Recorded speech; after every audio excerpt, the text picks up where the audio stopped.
So guys, इस video में हम एसक्यूएल की कुछ बेसिक कमांड्स के बारे में पढ़ेंगे और उन कमांड को एसक्यूएल यानी माइक्रोसॉफ्ट एसक्यूएल के सर्वर पे रन करके भी देखेंगे।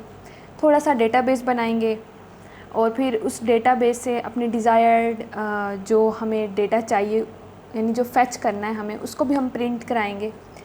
तो ये वीडियो बड़ी मज़ेदार सी होने वाली है। तो सबसे पहले हम क्रिएट कमांड के बारे में पढ़ते हैं, जो कि DDL की एक कमांड है क्रिएट।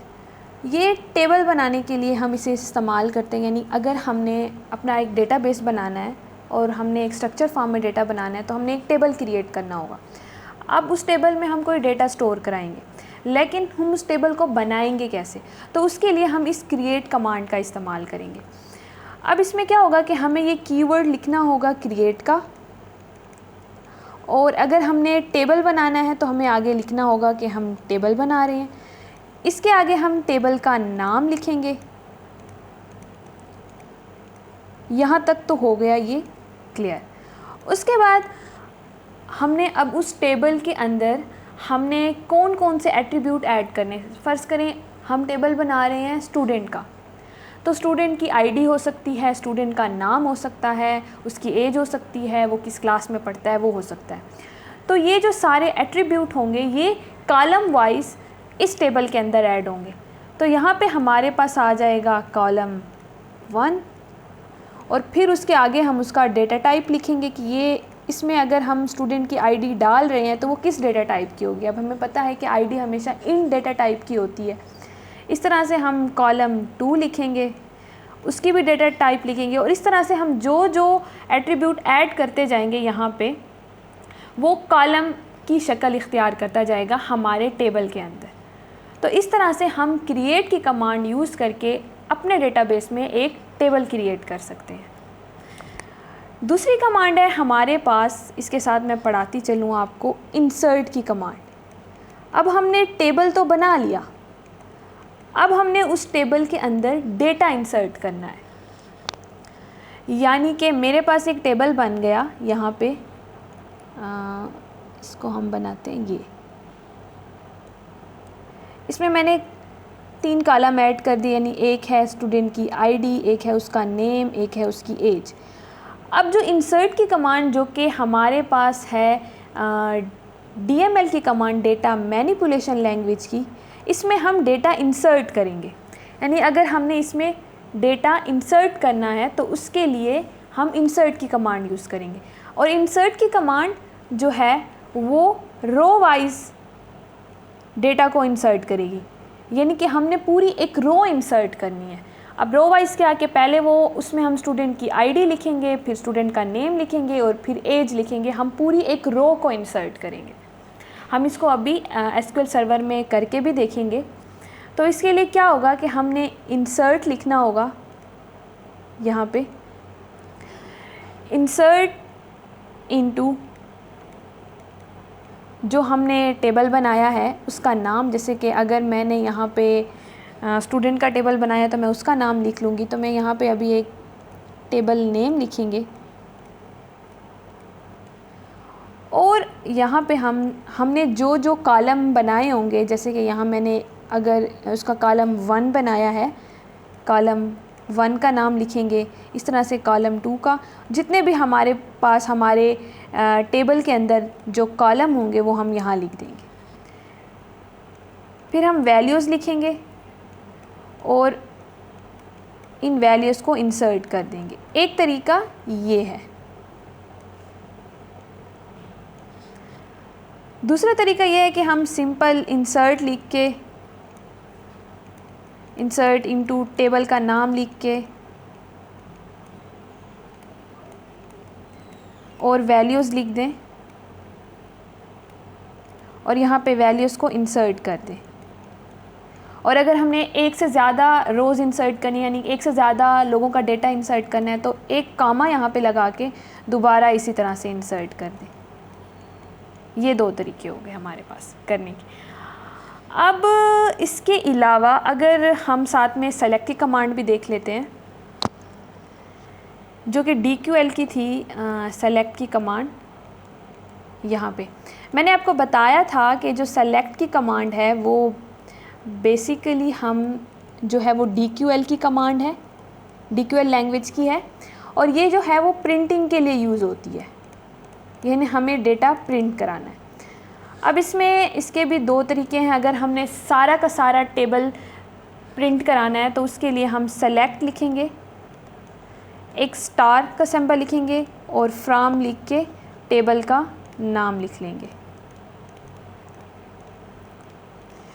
अगर हमने कोई स्पेसिफिक कॉलम की वैल्यू को प्रिंट कराना है, मतलब कि हमने सिर्फ स्टूडेंट की आईडीज़ प्रिंट करानी है या कॉलम 2 प्रिंट कराना है तो वो भी हम कर सकते हैं। हम सेलेक्ट लिख के स्टार की जगह पे उस कॉलम का नाम लिख लेंगे और साथ में इस तरह से हम टेबल का नाम लिख लेंगे।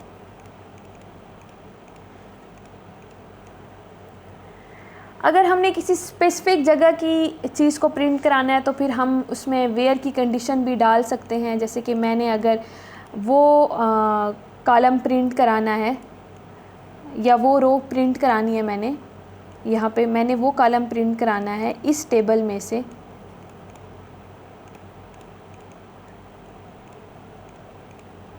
यानी कि मैंने उस कॉलम की वैल्यू प्रिंट करानी है जहाँ पे मैंने कंडीशन डाल दी कि मेरे स्टूडेंट की आईडी फ़लानी हो, तो इस तरह से भी हम प्रिंट करा सकते हैं। कोई स्पेसिफिक वैल्यू भी निकाल सकते हैं, एक पूरे कॉलम को भी प्रिंट करा सकते हैं, एक पूरे के पूरे टेबल को भी प्रिंट करा सकते हैं। अब हम इसको ज़रा एसक्यूएल के ऊपर करके देखते हैं। एसक्यूएल पे करती हूँ मैं, एक न्यू क्यूरी बनाती हूँ, ठीक है। यहाँ पे मैं एक क्रिएट टेबल बनाती हूँ और टेबल में बनाती हूँ स्टूडेंट के नेम का, ठीक है। अब मैं सबसे पहले स्टूडेंट की आईडी, क्योंकि अब मैं यहाँ पे जो जो एट्रीब्यूट डालूँगी वो कॉलम वाइज मेरे टेबल में ऐड होता जाएगा, यानी स्टूडेंट आईडी का एक कॉलम बन जाएगा। उसका डेटा टाइप मैं डिक्लेयर कर लेती हूँ। यहाँ पे एक स्टूडेंट नेम होगा, उसको मैं कैर कह देती हूँ और कैर का साइज़ भी मैं लिख देती हूँ। फिर मैं एक कामा लगाऊँगी। अब एज कर लेती हूँ और उसको मैं इन टाइप कर देती हूँ। ये मेरे पास मेरा टेबल बन गया, जैसे कि मैंने आपको अभी बताया था। अब मैं इसको एग्जीक्यूट करती हूँ तो ये मेरी कमांड कम्प्लीटली सक्सेसफुली हो चुकी है। अब मैंने प्रिंट करके देखना है कि क्या मेरा टेबल बन गया है। इसको मैं थोड़ा सा तो मैं सेलेक्ट लिखती हूँ। मैंने सारा का सारा टेबल जो है वो प्रिंट कराना है, तो सिलेक्ट फ्रॉम टेबल का नेम स्टूडेंट,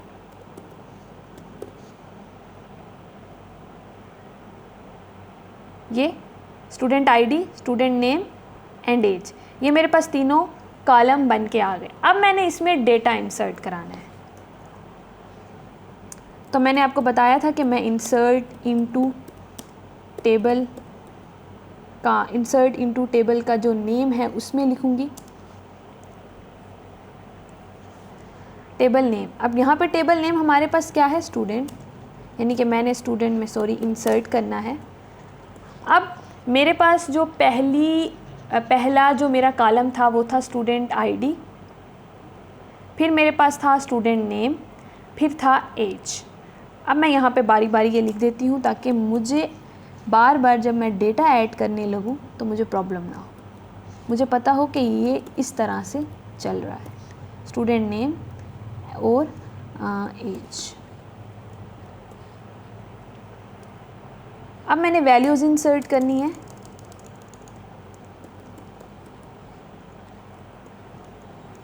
अब मैं पहली बार स्टूडेंट की आईडी 01 कर देती हूँ। उसका नाम मैंने जो नेम यहाँ लिया है वो कैर में लिया है, तो कैर को जब हम इंसर्ट करने लगते हैं, यानी कैर में कोई वैल्यू जब इंसर्ट करने लगते हैं तो उसको हम सिंगल कोटेड कॉमास में लिखते हैं। तो मैं यहाँ पे हमना लिख देती हूँ, ये नेम है मेरे पास।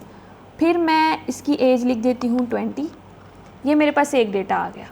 अब मैंने मल्टीपल डेटा यानी 2-3 लोगों को ऐड करना है, तो मैं दोबारा से एक कामा लगाती हूँ, फिर मैं लिखती हूँ उसकी मैं आईडी कर लेती हूँ 2, उसका नाम मैं कर देती हूँ आमना और उसकी एज मैं कर देती हूँ 21। मैं एक और डेटा भी डाल देती हूँ, उसको मैं कह देती हूँ 03 और उसका नाम मैं कर देती हूँ, इसको मैंने सिंगल कोटेड कॉमास में लिखना है,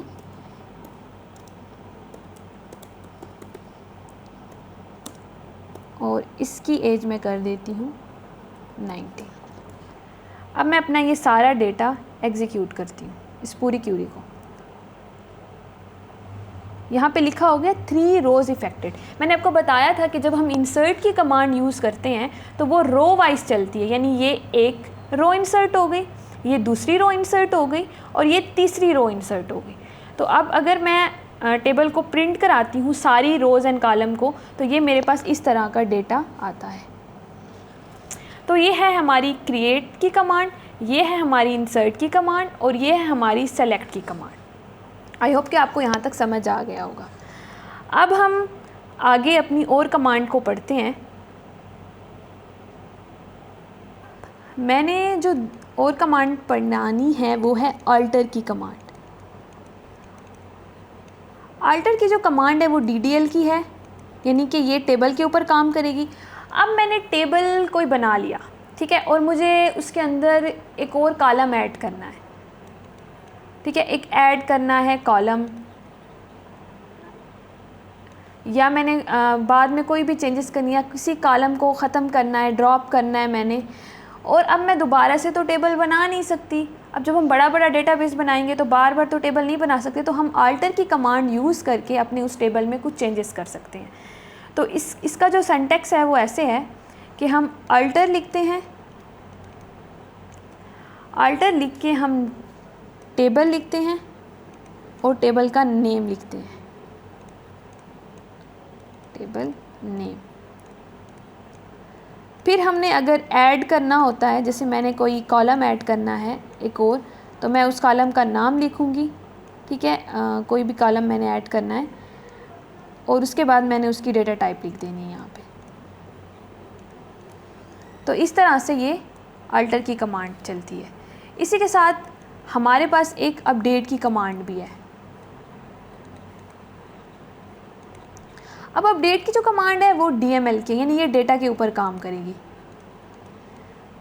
अब हमारे पास कोई भी डेटा पड़ा है, ठीक है, हमारे डेटाबेस के अंदर, और उसकी वैल्यू कोई और है, मतलब अब मैंने स्टूडेंट का रिकॉर्ड बनाया है, तो उसके अंदर किसी भी कॉलम के अंदर स्टूडेंट की वैल्यू कुछ और पड़ी है। तो अगर मैंने अब दोबारा से डेटा को चेंज करना होगा तो मैं अपडेट की कमांड यूज़ करूँगी, यानी अपडेट लिख के मैंने उस टेबल का नेम लिखना है, और मैंने सेट का कीवर्ड यूज़ करना है, और मैंने उस वैल्यू को चेंज करना है, और मैंने साथ में कंडीशन भी बतानी है कि कहाँ पे। तो इस तरह से ये अपडेट की कमांड काम करेगी। तो अब हम ज़रा अपडेट की कमांड को देख लेते हैं और साथ में अल्टर की कमांड को भी देख लेते हैं SQL पे।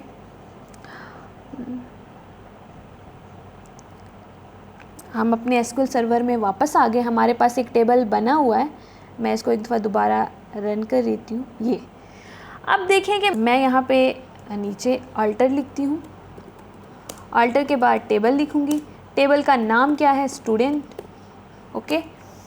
एंड देन अब मैंने क्या करना है, एक कॉलम ऐड करना है, और अब मैंने क्या करना है, एक कॉलम ऐड करना है और क्लास, और उसको मैं कह देती हूँ इंट।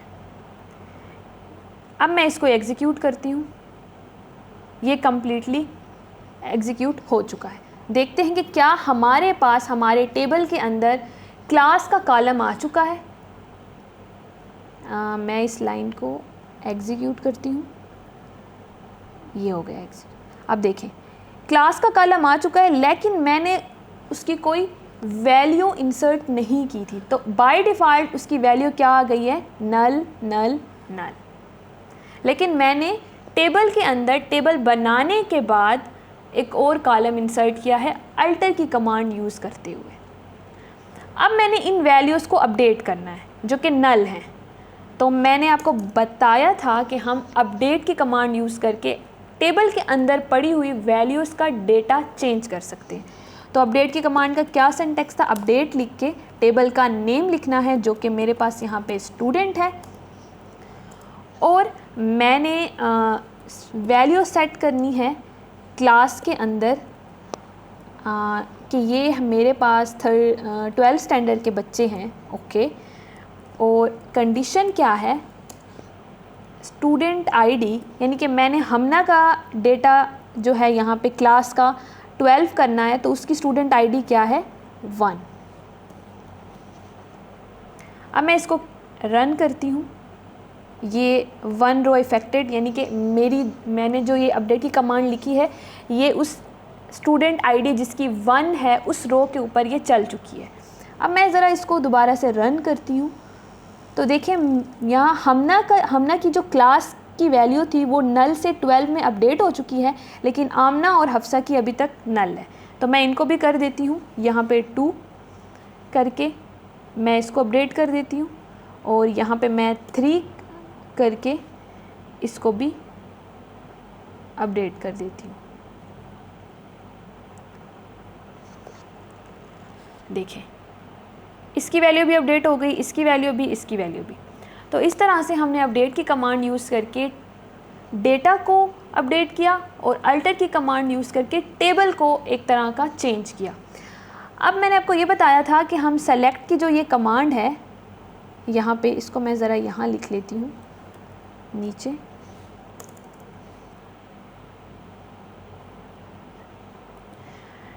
जब हम स्टार लिखते हैं तो जो टेबल के जितने भी कॉलम्स होते हैं और जितने भी रोज़ होते हैं वो सारी प्रिंट होती है, लेकिन अभी मुझे सिर्फ एक कॉलम को प्रिंट कराना है, लाइक मैंने सिर्फ नेम प्रिंट कराने हैं। तो मैं क्या करूँगी, मैं सेलेक्ट लिखूँगी लेकिन ये स्टार नहीं लिखूँगी, और मेरे पास जो कॉलम का नेम है स्टूडेंट नेम यानी एस नेम, मैंने ये लिख दिया, और कहाँ से, फ्रॉम के बाद मैंने उस टेबल का नेम लिख लिया। अब इससे क्या होगा कि सिर्फ नेम प्रिंट होंगे, ये देखें सारा का सारा टेबल प्रिंट नहीं हुआ। इसके बाद एक ये है कि अगर मैंने सिर्फ कंडीशन लगा के किसी एक चीज़ को, किसी कॉलम की और किसी रो की एक वैल्यू को प्रिंट कराना है, तो उसके लिए ये है कि मैंने नाम प्रिंट कराना है। जैसे कि यहाँ पे मैंने वो नाम प्रिंट कराना है जहाँ पे मेरे पास स्टूडेंट आईडी 1 हो, और स्टूडेंट आईडी 1 किसकी है, हमना की है। तो लेट्स सी देखते हैं क्या होता है, ये हमना प्रिंट हो। तो इस तरह से हम सेलेक्ट की कमांड यूज़ करके अपने डिज़ायर का डेटा प्रिंट करा सकते। अब हमारे पास कमांड है, एक है हमारे पास ड्रॉप की कमांड, एक है हमारे पास डिलीट की कमांड, और एक है हमारे पास ट्रंकेट की कमांड। इन तीनों को इकट्ठा कर लेते हैं।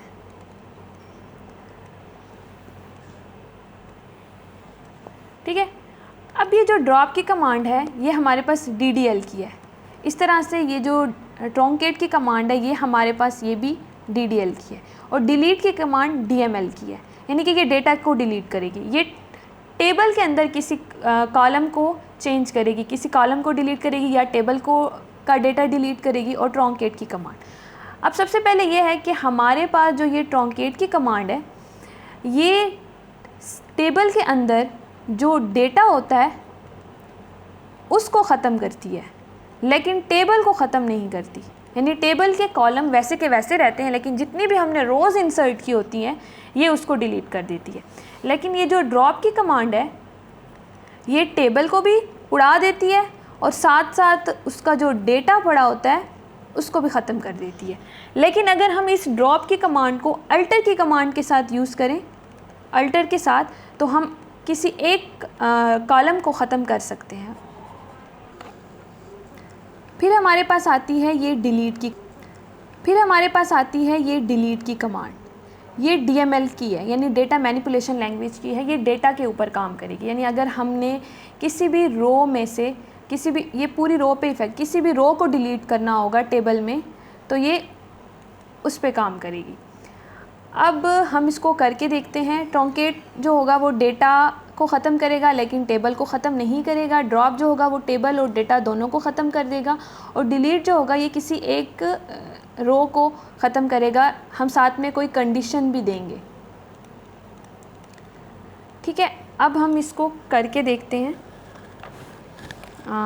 SQL सर्वर में वापस आते हैं और हम इसको करते हैं। ये आ गए हम।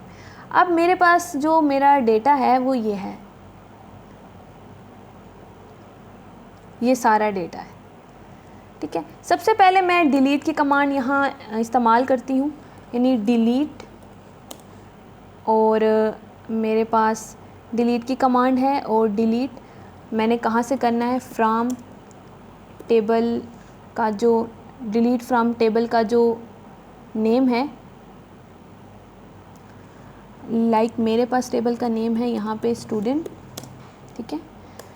अब मैंने किसका डेटा डिलीट करना है, मैं आमना का डेटा डिलीट करती हूँ, यानी कि जिसकी STID 2 है, जिसका नेम आमना है, जिसकी एज 21 है, क्लास 12 है। अब अगर मैं क्लास को कंडीशन में लिख लूँ तो वो तो सबकी 12 है, तो मैं कोई ऐसी चीज़ लिखूँगी जो सिर्फ आमना में हो, तो वो एक STID उसकी यूनिक है, उसका नेम भी यूनिक है और उसकी एज भी यूनिक है। लेकिन हम ज़्यादातर ना बेस्ट एग्जांपल ये कि हम स्टूडेंट की ID को लेंगे, ठीक है, वेयर STID इक्वल टू मेरे पास 2 होगी, डिलीट फ्रॉम स्टूडेंट, एक रो इफ़ेक्ट हो गई। अब मैं ज़रा दोबारा से इस स्टूडेंट के टेबल को प्रिंट कराती हूँ, तो देखिए ये आमना जो है इसमें गायब हो चुकी है। तो ये डिलीट की जो कमांड है DML की, ये एक पूरी की पूरी रो के ऊपर काम कर गई। जैसे इंसर्ट की कमांड एक पूरी रो इंसर्ट करती है, इस तरह डिलीट की कमांड पूरी की पूरी रो को उड़ा देती है। अब हमारे पास एक और कमांड थी, ट्रंकेट की कमांड।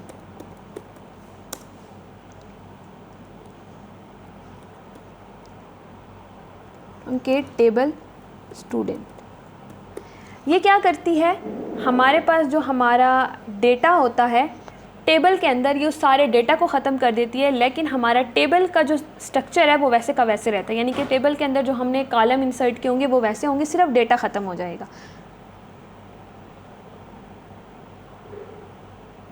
ये कमांड सक्सेसफुली रन हो चुकी है। अब हम इसको प्रिंट करते हैं, तो देखें हमारे जो टेबल के अंदर हमने इतनी मेहनत से सारा डेटा डाला था वो सारा ख़त्म हो चुका है, लेकिन हमारा टेबल जो है वो वैसे का वैसे पड़ा है। लेकिन मैंने आपको बताया था कि एक ड्रॉप की कमांड होती है जो टेबल के साथ साथ, डेटा के साथ साथ टेबल को भी उड़ा देती है। तो ड्रॉप टेबल, और टेबल का नाम है स्टूडेंट। तो जब हम ये करेंगे, ये कमांड रन करेंगे, तो देखें अब हम सेलेक्ट, अब हमारा जो टेबल है वो भी हमारे डेटाबेस से ख़त्म हो चुका है, डेटा भी डेटाबेस से ख़त्म हो चुका है। तो जब हम सेलेक्ट की कमांड लगा के स्टूडेंट का टेबल प्रिंट कराएंगे, तो जब हमारे डेटाबेस में टेबल है ही नहीं तो वो प्रिंट क्या करेगा। तो एक दफ़ा देख लेते हैं, सेलेक्ट स्टार फ्रॉम स्टूडेंट को एग्जीक्यूट करते हैं, तो ये कह देता है इनवैलिड ऑब्जेक्ट नेम स्टूडेंट, यानी कि हमारे डेटाबेस में स्टूडेंट नाम का कोई ऑब्जेक्ट है ही नहीं, क्योंकि मैंने उसको ख़त्म कर दिया। तो ये थी सारी कमांड्स, क्रिएट की कमांड, इंसर्ट की कमांड, अल्टर की कमांड, अपडेट की कमांड, सेलेक्ट की मुख्तलिफ़ किस्म की मैंने आपको रन करके यहाँ पे दिखाई। इस तरह से डिलीट की कमांड और ट्रंकेट की कमांड और ड्रॉप की कमांड। आई होप कि आप सब लोगों को ये सारा क्लियर हुआ होगा और आपको अच्छे से समझ आई होगी। इस वीडियो में बस इतना ही। अपना बहुत ख़याल रखिएगा। अल्लाह हाफिज़। I know gold is not enough.